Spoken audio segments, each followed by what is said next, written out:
Puji nama Tuhan. Selamat pagi. Salam damai sejahtera di dalam nama Tuhan kita Yesus Kristus. Mari anak-anak kita mulai ibadah kita. Kita menyanyikan sebuah pujian, satu hal yang kurindukan.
Berdoa kepada Tuhan. Tidak ada yang melek, semua menutup matanya. Terima kasih Tuhan. Terima kasih Yesus. Di saat pagi hari yang indah ini Tuhan, kami beroleh kesempatan untuk dapat melayani Tuhan. Sungguh Tuhan, ini adalah kasih karunia yang Tuhan sudah berikan kepada kehidupan kami anak-anak-Mu Tuhan. Tuhan Yesus, saat pagi hari ini Tuhan, kami mengucap syukur karena Engkau masih memberikan kehidupan kami nafas hidup, kesempatan untuk kami boleh melayani Tuhan. Tuhan Yesus, Engkau tahu Tuhan bahwa kehidupan kami ini Tuhan penuh dengan kekurangan Tuhan. Oleh sebab itu Tuhan, sebelum kami melanjutkan untuk dapat memuji dan mengagungkan nama Engkau Tuhan, Tuhan sucikan kehidupan kami anak-anak-Mu Tuhan, baik yang ada di sini maupun yang ada di rumah. Tuhan, Engkau sucikan, Engkau kuduskan Tuhan, dari ujung rambut hingga sampai ke telapak kaki Tuhan, agar tubuh, jiwa, dan roh kami ini Tuhan boleh benar-benar layak untuk dapat dipersembahkan kepada Allah sebagai persembahan yang hidup, yang kudus, dan berkenan kepada Allah. Terima kasih Tuhan, terima kasih Yesus, Engkau pakai kehidupan kami semua Tuhan, baik hamba-Mu Tuhan yang memimpin pujian, para pemain musik, kami Tuhan yang ada di rumah maupun yang ada di sini. Tuhan, Kau pakai kehidupan kami di dalam mengagungkan dan memuji nama-Mu Tuhan. Tuhan Yesus, kami tahu Tuhan, jikalau kami beribadah kepada Tuhan, kuasa iblis, roh jahat, setan, sakit, penyakit Tuhan, dia tidak tinggal diam. Dia selalu mengganggu kami Tuhan, jikalau mereka melihat kami memuji dan mengagungkan nama Engkau. Namun kami mempunyai Allah yang hidup, Allah yang berkuasa Tuhan. Oleh sebab itu Tuhan, izinkan kami panggil nama-Mu yang kudus untuk mengenyahkan semuanya Tuhan, yaitu hanya di dalam nama Tuhan Yesus Kristus. Hai Engkau segenap kuasa iblis, roh jahat, setan, sakit, penyakit, Engkau diusir pergi keluar. Darah Yesus berkuasa menghancurkan semuanya. Terima kasih Tuhan. Biarlah Tuhan Engkau berkuasa atas ibadah kami, Engkau memimpin ibadah kami dari awal, pertengahan, sampai akhirnya Tuhan. Kami serahkan di dalam tangan-Mu yang kudus, yaitu Tuhan Yesus Kristus. Haleluya, amin. Puji nama Tuhan, silakan duduk. Kita sambut pujian kita dengan pujian Kiri Kananku Ada Tuhan, dan persembahan dijalankan.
Masuk dalam pemberitaan firman Tuhan, kita menyanyikan sebuah pujian, mari masuk, masuk hatiku ya Yesus.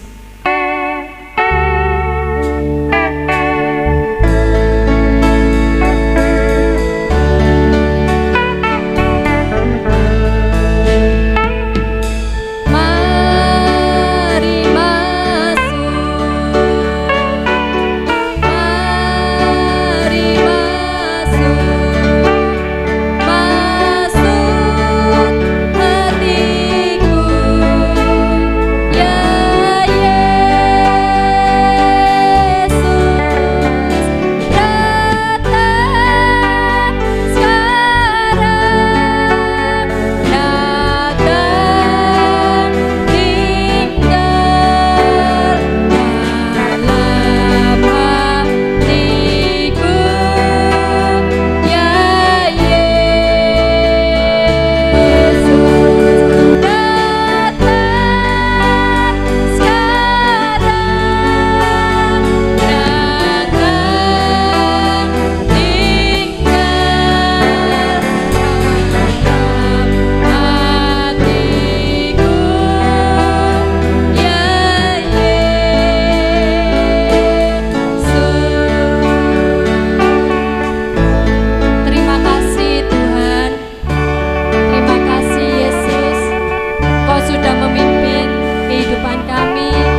Biarlah Engkau sucikan hati kami, sucikan pendengaran kami, supaya kehidupan kami Tuhan senantiasa boleh menampung firman-Mu di dalam bejana kehidupan kami ini Tuhan.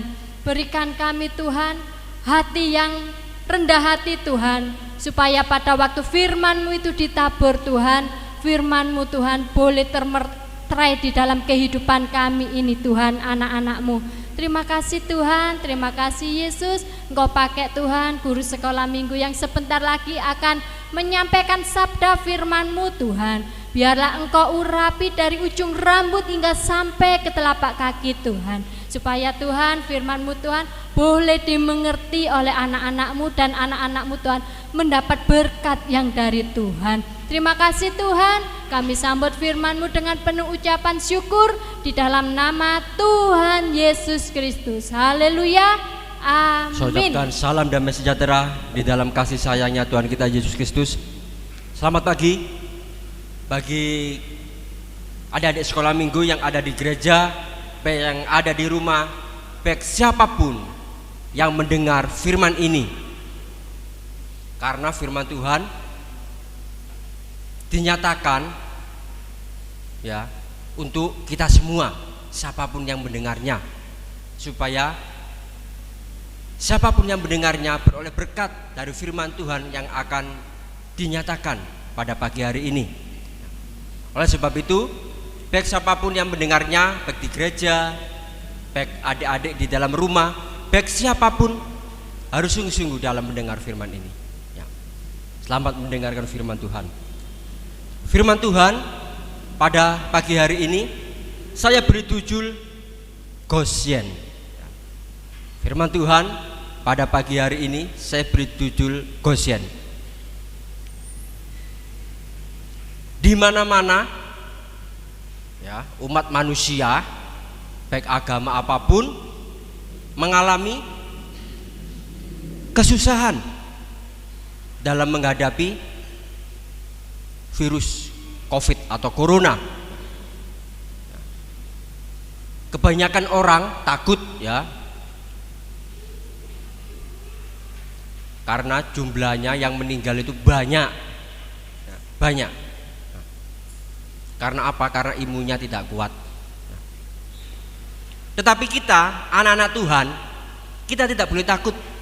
Baik yang ada di sini, baik yang ada di rumah, baik siapapun yang mendengar ya, virus ini ya, kita tidak boleh takut. Sebab firman Tuhan sudah menguatkan kita ya. Pagi hari ini akan saya bahas ya.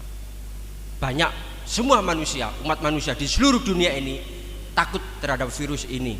Tetapi kita anak-anak Tuhan tidak boleh takut ya.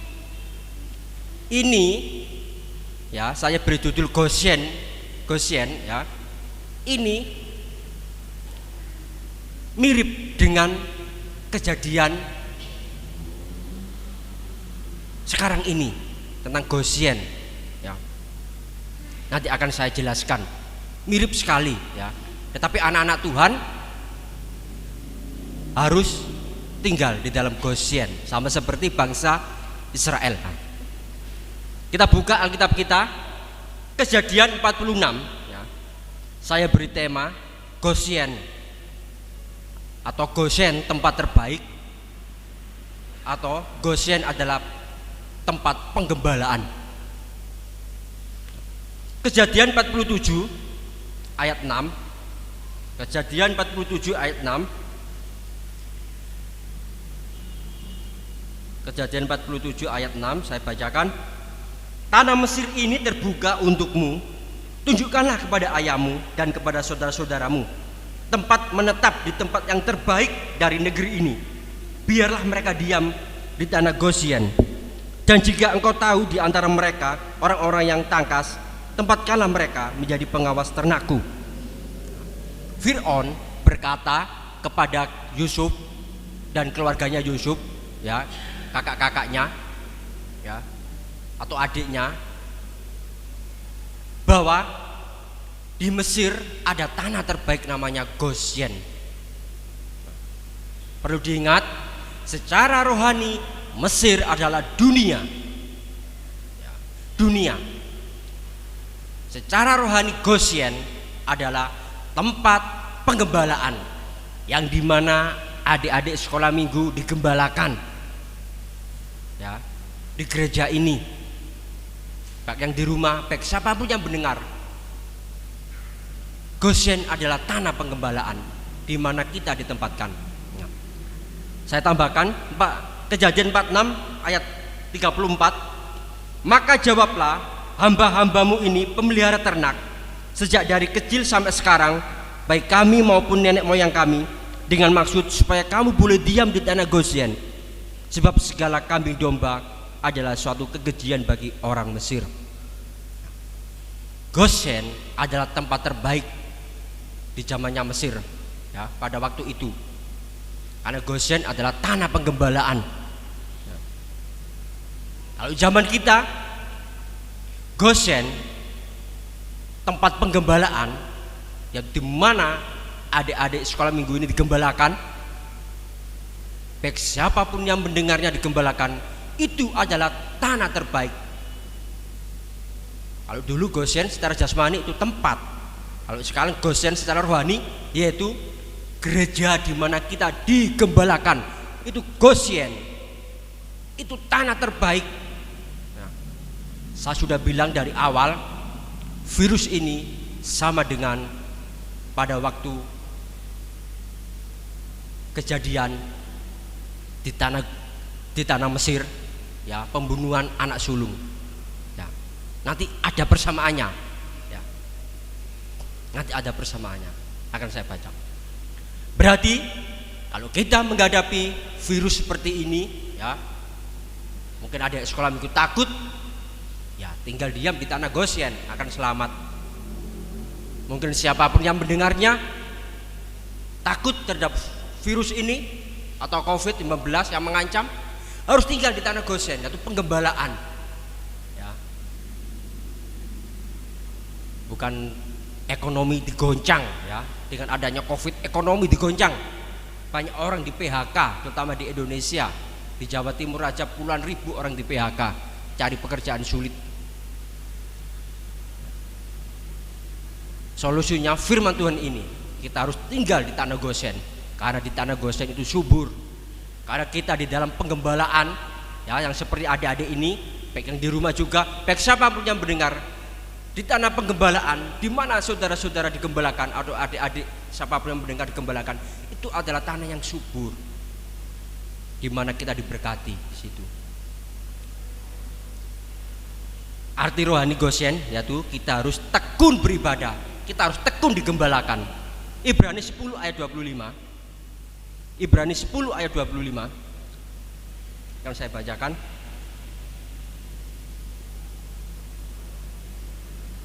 Janganlah kita menjauhkan diri dari pertemuan-pertemuan ibadah kita seperti dibiasakan oleh beberapa orang, tetapi marilah kita saling menasihati dan semakin giat melakukannya menjelang hari Tuhan yang mendekat.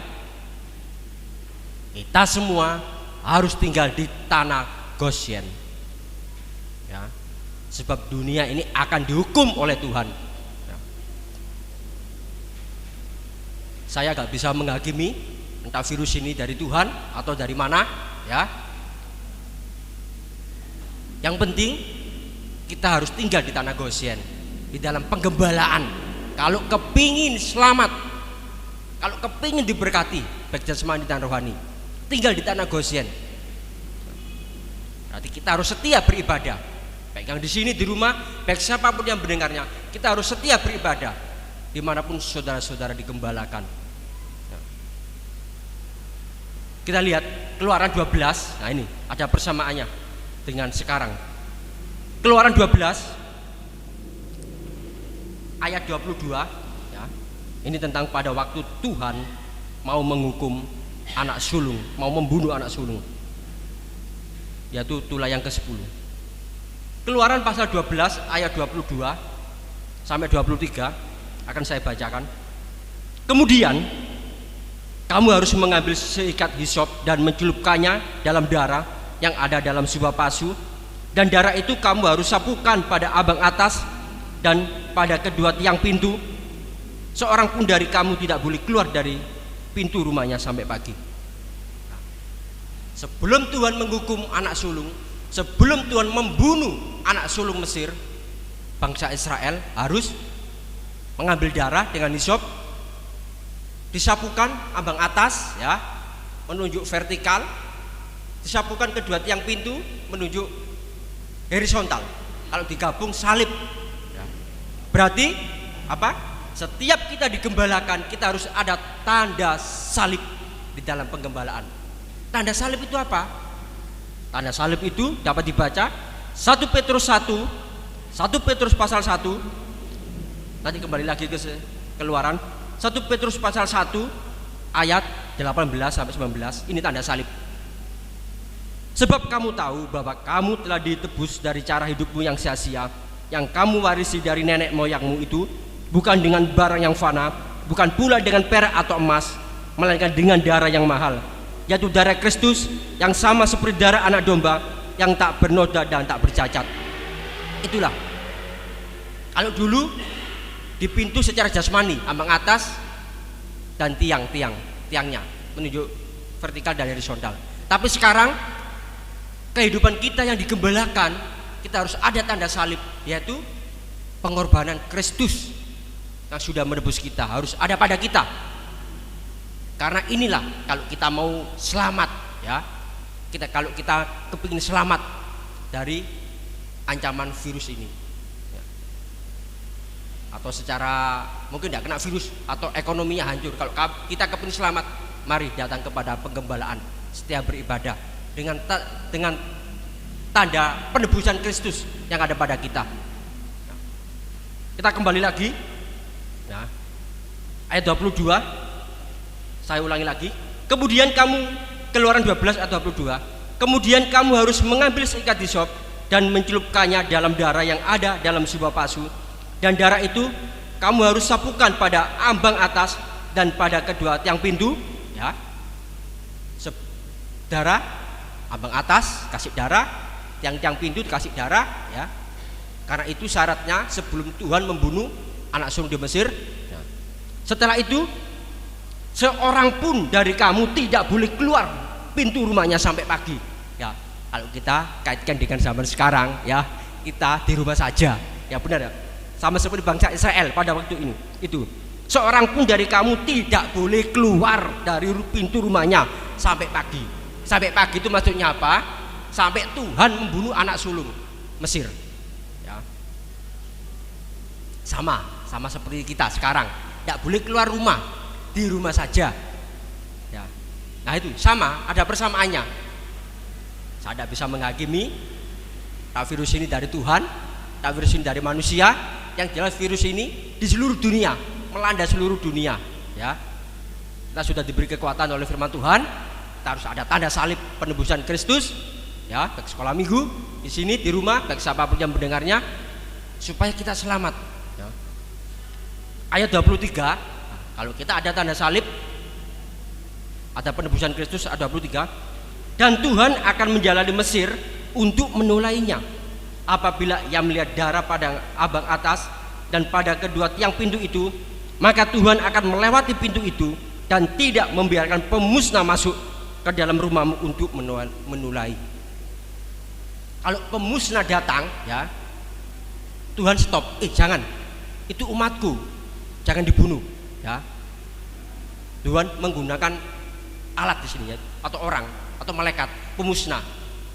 Jangan, itu umatku, karena ada tanda darah, jangan dibunuh ya. Dapat ditambahkan Keluaran 12 ayat 29. Maka pada tengah malam Tuhan membunuh tiap-tiap anak sulung di tanah Mesir dan anak sulung Firaun yang duduk di tatanya, sampai kepada anak sulung orang tawanan yang ada dalam liang tutupan, beserta segala anak sulung hewan ya. Kalau kita baca ini ada kesamaan zaman sekarang pada waktu Tuhan membunuh anak Mesir, yaitu di rumah saja ya. Sekarang kan di rumah saja karena COVID melanda, sama seperti bangsa Israel, di rumah saja ya. Saya tidak bisa menghakimi ya, tahu virus ini dari Tuhan, tahu virus ini dari manusia. Yang penting virus ini melanda seluruh dunia. untuk berusaha menghabisi manusia.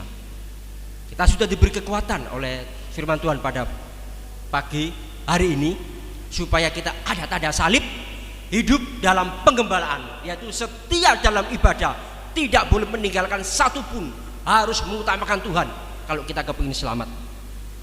Keluaran 8 ayat 22 sampai 23 ini, karena kita adalah umat Tuhan, umat yang dibedakan oleh Tuhan. Keluaran 8 ayat 22, tetapi pada hari aku akan mengecualikan tanah Gosyen di mana umatku tinggal, sehingga di sana tidak ada terdapat pikat, supaya engkau mengetahui bahwa aku Tuhan ada di negeri ini. Ayat 23, sebab aku akan mengadakan perbedaan antara umatku dan bangsamu atau Mesir. Besok tanda mujizat ini akan terjadi. Kalau kita tinggal di dalam penggembalaan Gosyen secara rohani, kita akan dibedakan, ya, dibedakan sama Tuhan, dibedakan. Asal kita ada tanda penebusan Kristus, dibedakan. Ya hampir sama. Peristiwa Gosyen ini sama peristiwa sekarang hampir sama. Ya, di rumah saja, karena ada tadi, tidak boleh keluar sampai pagi, sampai Tuhan membunuh anak sulung. Tuhan itu maha dahsyat. Dia tidak peduli pada zaman itu, karena Ia adalah Sang Pencipta. Ia boleh mengambil siapapun, karena manusia adalah ciptaannya. Kita akan dibedakan kalau kita tinggal di tanah Gosyen atau penggembalaan. Ditambahkan Keluaran 9 ayat 26. Keluaran 9 ayat 26, hanya di tanah Gosyen, tempat kediaman orang Israel, tidak ada turun hujan es. Ya. Kalau kita tinggal di dalam Gosyen, penggembalaan, kita aman. Mungkin di sini ada yang bertanya, ya, baik yang sekolah minggu di sini, di rumah, baik siapapun yang mendengar, loh aku sudah digembalakan, aku sudah tinggal di tanah Gosyen secara rohani, kenapa aku kok kena penyakit? Aku kok kena penyakit ini? Ya, aku kena COVID. Ya, saya tadi baru buka HP, ada pendeta juga kena. Ya, pendeta yang bagi saya ya sudah punya nama, ya, dari kita, organisasi kita. Kena, loh, kenapa itu kok kena? Padahal itu setia Pak Gembala itu. Kenapa kok kena? Ya, ayat terakhir ini jawabannya. Ya, jawabannya ayat terakhir. Kalau kita sudah digembalakan, kalau kita rajin beribadah, ada tanda Kristus. Kalau kita mengalami suatu musibah, kita mengalami penyakit, terutama kalau kita jangan sampai ya kena virus ini, apa jawabannya? Ayub 1 ayat 10, ayat terakhir. Ayub pasal 1, Ayub pasal 1 ayat 10. Ya. Bukankah engkau itu Yesus atau Allah, bukankah engkau yang membuat pagar sekeliling dia dan rumahnya serta segala yang dimilikinya? Apa yang dikerjakannya telah kau berkati, dan apa yang dimilikinya makin bertambah di negeri itu. Ayat 10 ini yang mengatakan iblis itu tahu bahwa anak-anak Tuhan hidupnya diberi pagar. Ya, anak-anak Tuhan hidupnya diberi pagar. Kalau kita baca ayat sebelumnya, Ayub ini kesukaannya beribadah. Ya, kesukaannya beribadah. Orang yang suka beribadah, hidupnya diberi pagar. Ada pagar. Karena ayat 10 ini, iblis sendiri yang mengatakan. Coba ayat 9 ya. Lalu jawab iblis kepada Tuhan, apakah dengan tidak mendapat apa-apa, Ayub takut akan Allah?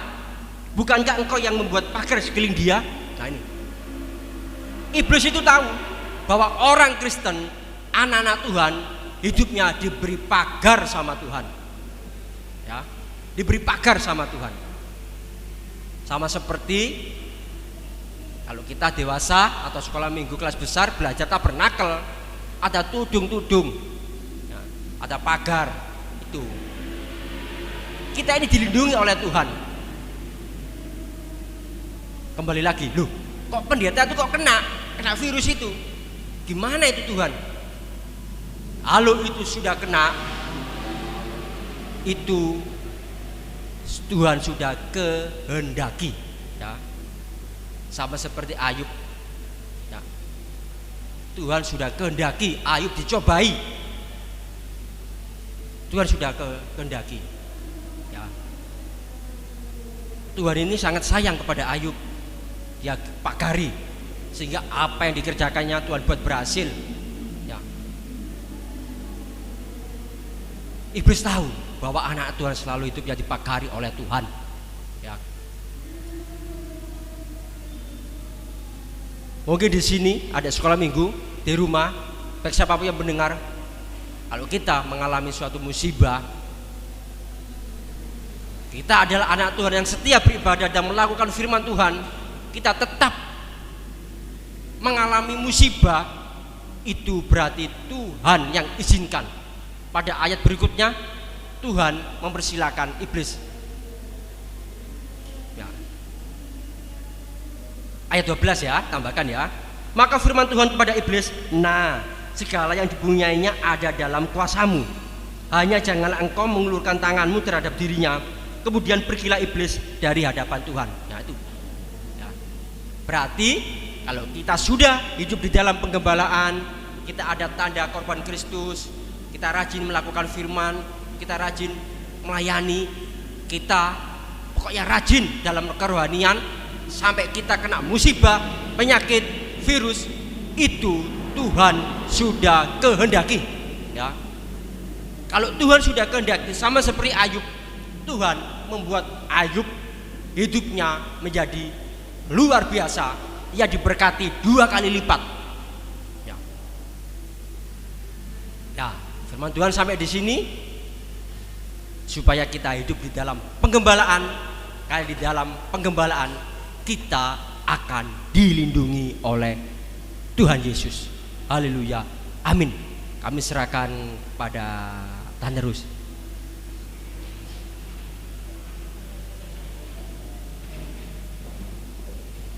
Puji Tuhan, kita sudah mendengarkan firman Tuhan. Garis bawahi firman Tuhan bahwa jika kita sudah ada setia di dalam rumah Tuhan, tetapi jika mungkin kita masih ada diberi sakit, nah itu bukan Tuhan yang memberi ya, tapi Tuhan yang mengizinkan ya.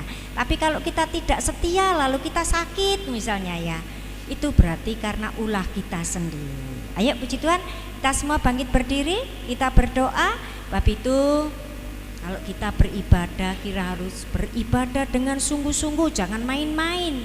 Apalagi pada waktu firman Tuhan disampaikan, firman Tuhan itu adalah Tuhan Yesus sendiri. Kita mengucap syukur kepada Tuhan. Terima kasih Tuhan Yesus untuk firman-Mu yang Engkau sudah berikan kepada kami.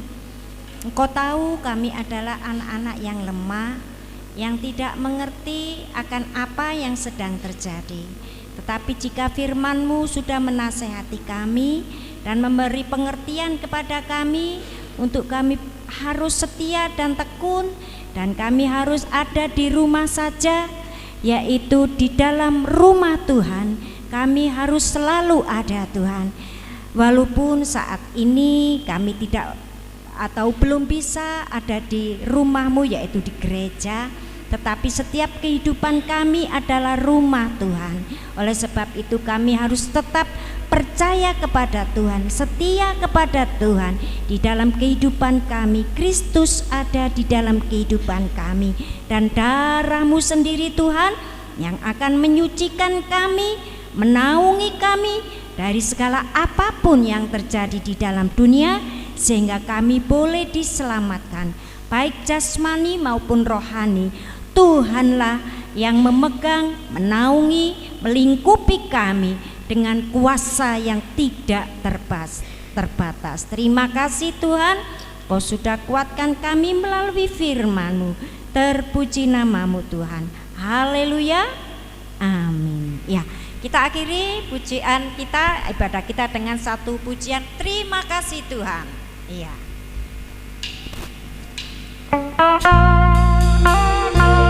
Nyanyi sungguh-sungguh kita mengucapkan terima kasih kepada Tuhan. Tangan-tangannya, yuk, kornya.